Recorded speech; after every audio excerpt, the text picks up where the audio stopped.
ध्रुव की कहानी शुरू होती है जनरल इशू 74 प्रतिशोध की ज्वाला से। यहाँ हमें बताया जाता है कि ध्रुव का जन्म जुपिटर सर्कस में होता है और ध्रुव के माता पिता का नाम है राधा और श्याम।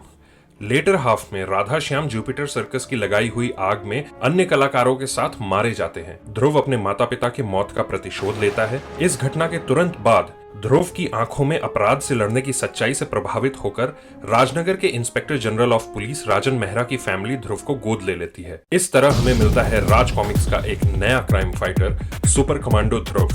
यहाँ तक हम जो भी जानते हैं वो ध्रुव के पैदा होने की बाद की कहानी है, लेकिन ध्रुव के पैदा होने से पहले की कहानी का क्या? राधा और श्याम कौन है? इनके जीवन की कहानी क्या है? जुपिटर सर्कस से ये दोनों कैसे जुड़े? इसके बारे में हमें प्रतिशोध की ज्वाला में कुछ भी नहीं बताया गया है और इसी कमी को पूरा करने के लिए अनुपम जी ने बनाई श्याम की बैक स्टोरी पर आधारित एक ट्राई सीरीज कॉमिक्स खूनी खानदान, अतीत और जिगसॉ, और राधा की बैक स्टोरी कवर करने के लिए 6 सीरीज की कॉमिक्स। इन दोनों सीरीज में ध्रुव के 2 जनरेशन पीछे की कहानी बताई गई है, यानी एक सीरीज में ध्रुव के दादाजी और दूसरी सीरीज में ध्रुव के नाना जी तक की स्टोरी कवर हुई है।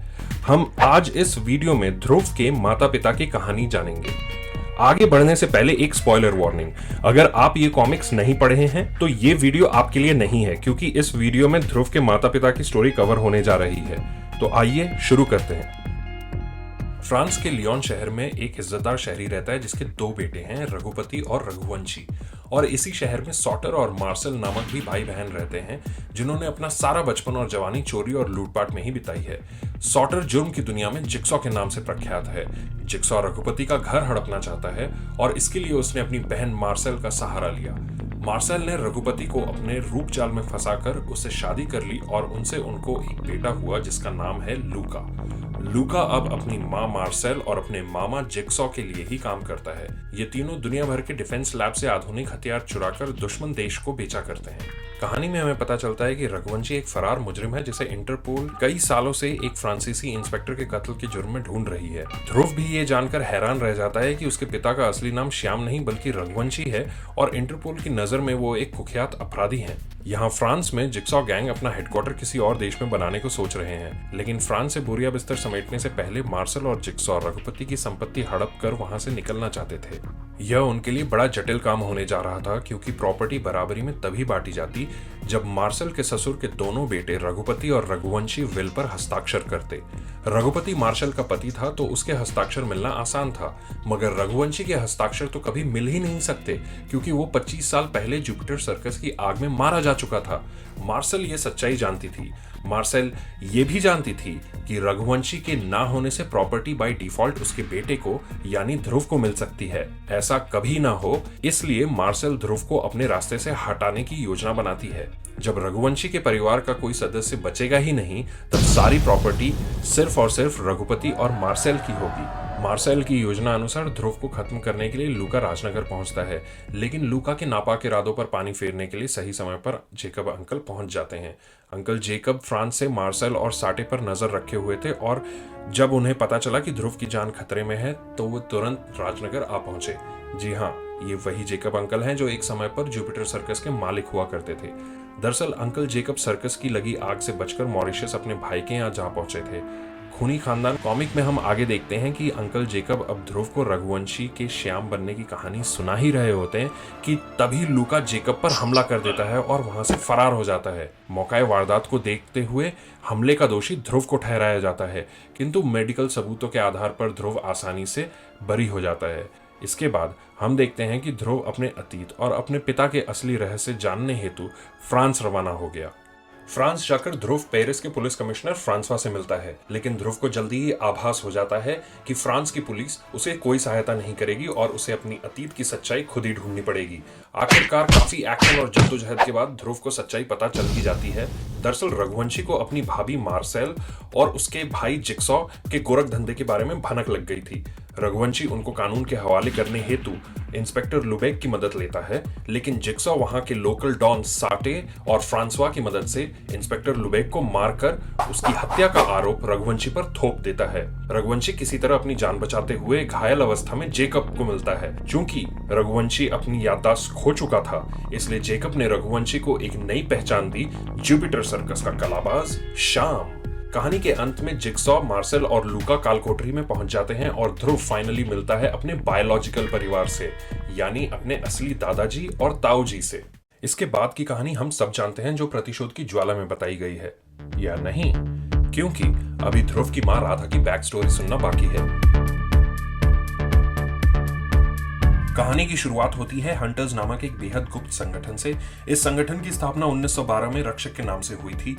मठाधीश महाबल ने रक्षक संगठन बनाया था, जिसमें कि सुपरनैचुरल शक्तियों से युक्त लोगों का संग्रह किया गया, जो अंग्रेजों के दमन चक्र से भारत को बचाने योग्य थे। मठाधीश महाबल के बाद हंटर्स की कमान संभाली उनके बेटे व्रजधर ने, और व्रजधर की भी दो बेटियां हुई, गौरांगी और कालिका।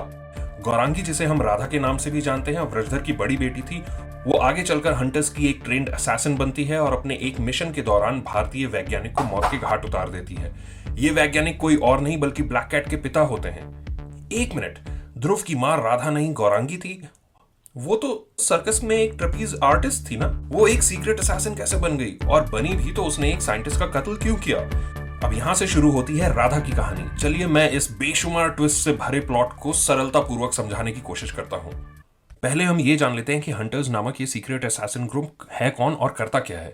तो जैसा कि मैंने पहले आपको बताया कि हंटर्स जब बना था तब उसका एक ही लक्ष्य था, अंग्रेजों के उत्पीड़न से भारतीयों को बचाना। आगे चलकर यही हंटर्स भारत सरकार के सीक्रेट मिशन के लिए कॉन्ट्रैक्ट पर रख लिए जाते हैं। शुरुआती तौर पे गुप्तचर एजेंसी के चीफ दीपक बमू थे और डिप्टी चीफ थे जे डडवाल। हंटर्स ने अपना पराक्रम दिखाते हुए अंतरराष्ट्रीय खतरों को दूर किया और भारत पाकिस्तान के बीच लड़े गए 65 और 71 की लड़ाई में निर्णायक भूमिका निभाई। यहां तक सब कुछ ठीक चल रहा था, लेकिन तब तक जब तक दीपक बमू इस गुप्तचर एजेंसी के चीफ थे। जब बमू रिटायर हुए तब डडवाल ने गुप्तचर एजेंसी की गद्दी संभाल ली और इसके बाद हंटर्स की भूमिका में एक भारी तब्दीली लाई गई। बमू जहां व्रजधर को मिशन की पूरी डिटेल दिया करते थे, वहीं डडवाल मिशन से रिलेटेड बेहद लिमिटेड इंफॉर्मेशन शेयर करने लगे। बूढ़े हो चले महंत व्रजधर को हंटर्स में लाई गई तब्दीलियां नागवारा थी। इसी बीच व्रजधर का राइट हैंड मार्तंड का झुकाव डडवाल की नीतियों और व्रजधर की बड़ी बेटी गौरांगी की तरफ बढ़ने लगा। गौरांगी को मार्तंड में कोई इंटरेस्ट नहीं था, लेकिन गौरांगी की छोटी बहन कालिका मार्तंड पर फिदा थी और उसी से शादी भी करना चाहती थी। इसके अलावा कालिका और मार्तंड दोनों चाहते थे कि आगे चलकर मार्तंड हंटर्स की गद्दी पर बैठ जाए। अब यहाँ से शुरू होता है षड्यंत्र का खेल, जहाँ कालिका अपनी बहन गौरांगी को रास्ते से हटवा देना चाहती है। वह रास्ता था हंटर्स और डडवाल के बीच गलतफहमी पैदा करना और गौरांगी को उस गलतफहमी में दोषी ठहराना। हुआ यूं कि कालिका को अब तक पता चल चुका था कि डडवाल भारत सरकार से गद्दारी कर अपने व्यक्तिगत हित के लिए हंटर्स से काम करवा रहा है। डडवाल ने अपने निजी हित के लिए बेहद खुफिया मिशन पर गौरांगी को सिलेक्ट किया। मिशन के तहत गौरांगी को दुश्मन लैब से एक घातक जैविक हथियार का फॉर्मूला और उस फॉर्मूले का एक सैंपल चुराना था। गौरांगी कड़े सुरक्षा घेरे को तोड़ते हुए लैब में प्रवेश कर जाती है। कालिका यहाँ अपनी चाल चलती है। कालिका ने गुप्त नाम से गौरांगी को सूचित किया कि जिस लैब से वो फॉर्मूला चुरा रही है वो भारत सरकार की ही लैब है और उसमें काम कर रहे वैज्ञानिक विदेशी नहीं बल्कि भारतीय ही हैं। ये सुनकर गौरांगी डडवाल की असली नीयत भांप जाती है और इसलिए गौरांगी ने भी पलटवार किया। गौरांगी ने फॉर्मूले के सारे डॉक्यूमेंट्स की फोटो खींचकर अपने ही कैमरा के एक माइक्रो डॉट के रूप में छिपा लिया। इसके बाद गौरांगी ने फॉर्मूला और उसके अधूरे डॉक्यूमेंट्स हेडक्वार्टर भिजवा दिए। फॉर्मूले के अधूरे दस्तावेज देखकर डडवाल ने मिशन की पेमेंट रोक दी और गौरांगी के पिता व्रजधर, जो हंटर्स के महंत थे, उन पर विश्वासघात का आरोप लगा दिया। गौरांगी को बुलाया गया और उसने तुरंत डडवाल की पोल खोल दी। डडवाल ने भी सारे आरोपों को बेबुनियाद ठहराया। गौरांगी ने अपना पक्ष रखते हुए उस भारतीय वैज्ञानिक को बुलाने की पेशकश की, जिसे मिशन के दौरान गौरांगी ने भारतीय होने के नाते जिंदा छोड़ दिया था। लेकिन उस वैज्ञानिक को उसी दिन मार दिया गया था और मारने वाला कोई और नहीं बल्कि कालिका थी। कालिका ने मिशन वाले दिन गौरांगी की जुड़वा बहन होने का गलत फायदा उठाया। जब गौरांगी सीक्रेट फार्मूला चुरा कर भाग निकली थी, तब कालिका गौरांगी की भेष में वैज्ञानिक को मार देती है, क्योंकि वो जानती थी कि देर सवेर वैज्ञानिक का बयान सामने आते ही कालिका का भांडा फूट सकता है। गौरांगी पर मिशन जेपरडाइज करने का आरोप लगता है और फलस्वरूप हंटर्स से बर्खास्त कर दिया जाता है। इतना ही नहीं, सजा के तौर पर गौरांगी को एक स्मृति लोपन यानी ब्रेन वॉश टॉनिक भी पीना पड़ता है, जिसके सेवन से कुछ ही देर में गौरांगी की याददाश्त बिल्कुल साफ हो जाती है। लेकिन स्मृति लोपन दवाई पीने से पहले ही गौरांगी ने अपने जरूरी सामान के साथ वो सीक्रेट फॉर्मूला के डिटेल्स, जो कि एक माइक्रो डॉट के रूप में थे, वो अपने पास ही छुपा लिए थे। इसके बाद जंगल में भटकते हुए गौरांगी की मुलाकात जेकब से होती है और वहां से जुपिटर सर्कस की यात्रा शुरू होती है। तो इस तरह गौरांगी अब बन जाती है जुपिटर सर्कस की trapezius artist Radha. Jupiter circus में जब गौरांगी राधा के नाम से जानी जाती है तब हमने दिखाया जाता है कि गौरांगी प्रेग्नेंट है और उस पर जानलेवा हमले होते रहते हैं। ये हमले दरअसल मार्तंड करवाता है। गौरांगी के पिता व्रजधर ने इन हमलों को रुकवाने का फैसला किया। तब मार्तंड ने हमले रोकने के एवज में एक शर्त रखी। वो शर्त थी कि जो सीक्रेट फार्मूला गौरांगी लैब से चुरा कर लाई थी उसकी जांच होना। अगर फार्मूला सही है तो गौरांगी पर से आरोप हटा लिए जाएंगे और अगर फार्मूला गलत निकला तो आरोप बरकरार रहेंगे। इस फार्मूले की टेस्टिंग का गिनी पिग भी व्रजधर को ही बनना पड़ता है, यानी कि फार्मूला सही है या गलत ये व्रजधर पर प्रयोग के बाद ही पता चलेगा। व्रजधर को फार्मूला पिलाया गया और फार्मूले का असर तुरंत ना होता देख मार्तंड को लगा कि गौरांगी ने फार्मूला भी गलत दिया है। गुस्से में मार्तंड ने व्रजधर को पहाड़ी से फेंक दिया, लेकिन फार्मूले का असर होता है और व्रजधर बन जाता है एक इनविजिबल इनविंसिबल मैन, यानी कि एक अजेय पुरुष। अफसोस, हंटर्स ने व्रजधर को फार्मूले का असर होने से पहले ही पहाड़ी से नीचे फेंक दिया, इसलिए हंटर्स यही समझते रहे कि गौरांगी ने उन्हें गलत फार्मूला दिया है और सही फार्मूला उन्हें गौरांगी या जेकब से ही मिल सकता है। अब हंटर्स शुरू करते हैं एक नया मिशन जिसके तहत गौरांगी यानी राधा का बक्सा टटोला जाएगा, जो कि जेकब के पास जुपिटर सर्कस के पुराने सामान के रूप में मौजूद है। और यहाँ से कॉमिक की कहानी शुरू होती मिलती है, जहाँ दर्शाया जाता है कि ध्रुव अपने राजनगर निवास में जुपिटर सर्कस की कुछ अनोखी चीजों को म्यूजियम में रखवाना चाहता है। हंटर्स का ऑपरेटिव उल्लुक वहाँ राधा के सामान में सीक्रेट फार्मूला ढूंढने की एवज में पहुंच जाता है। यहीं ध्रुव और चंडिका से मुठभेड़ भी होती है और कहानी तूल पकड़ने लगती है। दूसरी तरफ ब्लैक कैट गौरांगी को तलाश रही है, जो कथित तौर पर उसके पिता की कातिल है, लेकिन अंत में ब्लैक कैट को पता चल ही जाता है कि उसके पिता की असली कातिल गौरांगी नहीं बल्कि कालिका है। तीसरी तरफ रोबो गैंग भी इस सीक्रेट फार्मूला को हथियाना चाहती है। मौत के कगार पर खड़ा रोबो भी अजेय होना चाहता है, इसलिए एक समय कॉमिक में ऐसा भी आता है जहां रोबो ब्लैक कैट को ही कैद करके सीक्रेट फार्मूला उसके खून से चुरा लेता है। जी हाँ, ब्लैक कैट के पिता ने जो जैविक हथियार बनाया था उसकी टेस्टिंग उन्होंने अपनी ही बेटी पर कर दी थी, जिसकी वजह से ब्लैक कैट बचपन से ही शारीरिक बदलाव महसूस किया करती थी। तो रोबो भी एक अजेय पुरुष बन जाता है क्योंकि उसे सीक्रेट फार्मूला ब्लैक कैट के खून से ही मिल जाता है। तो अब इस कहानी में इस सीक्रेट फार्मूला को हासिल करने वाले दो लोग हो जाते हैं, एक ग्रैंड मास्टर रोबो और दूसरा व्रजधर, जो कि ध्रुव के नाना लगेंगे। कॉमिक्स में दर्शाया गया है कि कैसे सारे गैंग मेंबर्स सीक्रेट फार्मूला पाने की जद्दोजहद में लगे हुए हैं और ऐसे ही एक सीक्वेंस में ध्रुव अपने मौसेरे भाई से एक्शन करता है और अनफॉर्चुनेटली सर पर चोट लगने के कारण वो कोमा में पहुंच जाता है। यहीं से ध्रुव का दिमाग अपने बचपन की सबसे पुरानी यादों में चला जाता है और हमें मिलता है ध्रुव के बचपन को ज्यादा करीब से देखने का मौका। स्टोरी में ड्रामा, एक्शन, इमोशन बहुत जबरदस्त दिखाया गया है, जिसमें खास तौर पर भारतीय मार्शल आर्ट कलारी पयाट्टू के कुछ सीक्वेंस बेहद रोमांचक हैं और कुछ फैमिली ड्रामा थोड़ा सा बोरिंग। कहानी का अंत बिल्कुल फिल्मी है, जहां कमिश्नर राजन पुलिस फोर्स के साथ पूरा खेल खत्म होने के बाद पहुंचते हैं और सारे विलन्स फाइनली अपनी गलतियां स्वीकार भी कर लेते हैं। लास्ट पेज पर हमें आरसी की आने वाली सीरीज शक्ति रूपा का एक छोटा सा टीजर भी दिया जाता है, जैसे कि जेल जाने से पहले मार्तंड ध्रुव को बताता है कि हंटर्स मां दुर्गा के उपासक हैं और हंटर्स का हेडक्वार्टर्स जहां बना है वहां बनाने का मुख्य कारण रहा वहां बसा हुआ सदियों पुराना मां शक्ति रूपा का मंदिर।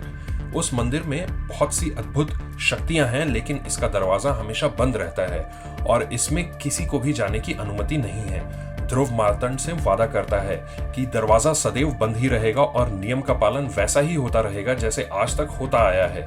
ये सुनकर ब्लैक कैट की आंखें थोड़ी चमक उठती हैं और अब देखना यह है कि ब्लैक कैट क्या रंग में भंग करती है। तो दोस्तों, ये थी ध्रुव के अस्तित्व की कहानी। इस कॉमिक्स में और भी कुछ प्लॉट ट्विस्ट हैं जो मैंने इसलिए कवर नहीं किए क्योंकि मैं सिर्फ ध्रुव के माता पिता के बारे में बात करना चाहता था। एक सुपर हीरो की ओरिजिन स्टोरी तो हमेशा लिखी जाती रही है, लेकिन उसी सुपर हीरो की पेरेंट्स की एक दमदार ओरिजिन स्टोरी कम ही देखने मिलती है। अगर आरसी चाहे तो ध्रुव की ओरिजिन को लेकर एक बेहद उम्दा सीजन 1 वेब सीरीज बनाई जा सकती है। खैर, ये मेरा मानना है, आप क्या सोचते हैं ये कमेंट सेक्शन में जरूर लिखें। शायद आरसी आपके कमेंट्स पढ़ें, हु नोज़।